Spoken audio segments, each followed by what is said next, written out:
Good morning. I'm Dr. Priya Radhakrishnan, Consultant Fertility Specialist, Isha Gynecology and Fertility Center, Consultant Gynecologist, Palakkad Cooperative Hospital. മുലയൂട്ടൽ വാരത്തോടനുബന്ധിച്ച് breast ഫീഡിങ്ങിനെ പറ്റി ഞാൻ video ഇട്ടപ്പോൾ കുറേ സംശയങ്ങൾ വന്നു. അതിൽ ഒന്ന് രണ്ടെണ്ണം ഞാൻ ഇപ്പോൾ നിവാരണം തരാം.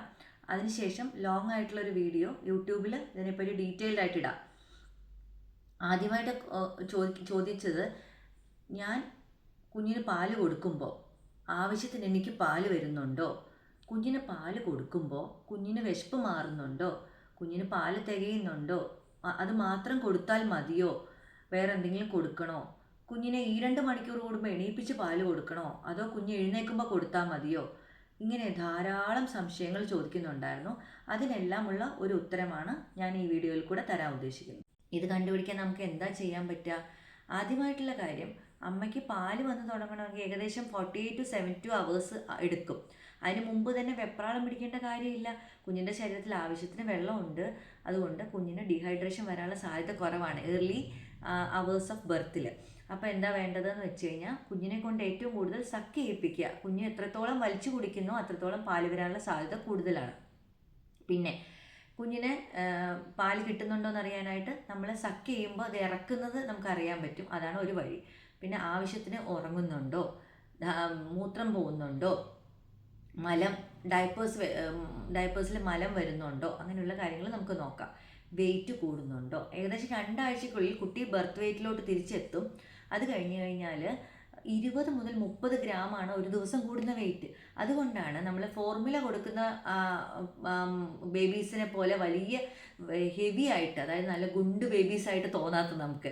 അപ്പോൾ അമ്മമാർക്കൊക്കെ സംശയമാണ്, ഞാൻ പാല് കൊടുക്കുന്നത് പോരാഞ്ഞിട്ടാണോ, ഈ കുട്ടി കരയുന്നതും അതുകൊണ്ടാണോ എന്നൊക്കെ ചോദിക്കും. കുട്ടി കരയുന്നത് പല കാരണങ്ങളും കൊണ്ടാവാം. കുട്ടി അബ്ഡോമിനൽ കോളിക്ക് വന്നിട്ടാവാം, അല്ലെങ്കിൽ പാല് കൊടുത്തിട്ട് ഗ്യാസ് നിറഞ്ഞിട്ടാവാം. അങ്ങനെയുള്ള പല കാര്യം കൊണ്ടും കുട്ടി കരയാം. കുട്ടി കരയുന്ന എപ്പോഴും വിശന്നിട്ടല്ല. പിന്നെ ബാക്കിയുള്ളവരൊക്കെ പറയും, ഈ കുട്ടിക്ക് വെയിറ്റ് ഒന്നും കൂടിയില്ലല്ലോ. കാരണം എന്താ, 20 മുതൽ 30 ഗ്രാം വരെ ദിവസം ആവറേജ് കൂടുക എന്ന് പറയുമ്പോൾ 1/4 കിലോ കൂടണമെങ്കിൽ ഏകദേശം 10 മുതൽ 15 ദിവസം വരെ എടുക്കൂലേ.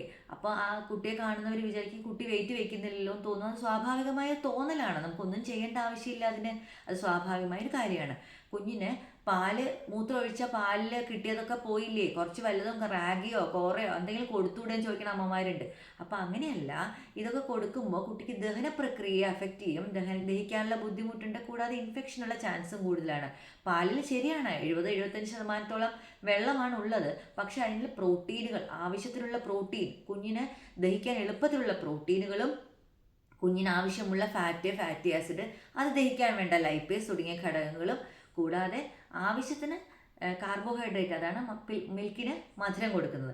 ഇതൊന്നും കൂടാതെ ആൻറ്റി ഇൻഫെക്റ്റീവ് പ്രോപ്പർട്ടി ഉള്ള ഇമ്മ്യൂണോഗ്ലോബുലിൻസ്, പ്രതിരോധ ശക്തി കൊടുക്കുന്ന സാധനങ്ങളും ഉണ്ട്. അപ്പോൾ കുഞ്ഞിന് വെയിറ്റ് കൂടുന്നതോടൊപ്പം കുഞ്ഞിൻ്റെ ബ്രെയിൻ ഡെവലപ്മെൻറ്റിനെ ഹെൽപ്പ് ചെയ്യുന്ന ഘടകങ്ങളും കുഞ്ഞിന് പ്രതിരോധശേഷി കൂടുന്ന ഘടകങ്ങളും ഉണ്ട് പാലിൽ, അല്ലാതെ വെള്ളം മാത്രമല്ല.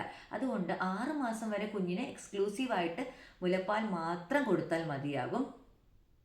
ഇങ്ങനെ കൊടുക്കുന്ന കുട്ടികളിൽ ബുദ്ധിശക്തിയുടെ പോയിൻ്റായ IQ 8 പോയിൻ്റ് വരെ കൂടുതലായി കണ്ടുവരുന്നുണ്ട്. അതും ഒരു ഫാക്റ്റാണ്. അപ്പോൾ ബുദ്ധിശക്തിയുള്ള ഓവർവെയ്റ്റ് അല്ലാത്ത കുട്ടികൾക്ക് വേണ്ടി നമ്മൾ അമ്മമാർ 6 മാസം വരെ എക്സ്ക്ലൂസീവായിട്ട് മുലയൂട്ടുകയാണ് വേണ്ടത്. എൻ്റെ ഇൻസ്റ്റയുടെയും യൂട്യൂബിൻ്റെയും ലിങ്ക് താഴെ കൊടുക്കുന്നുണ്ടേ.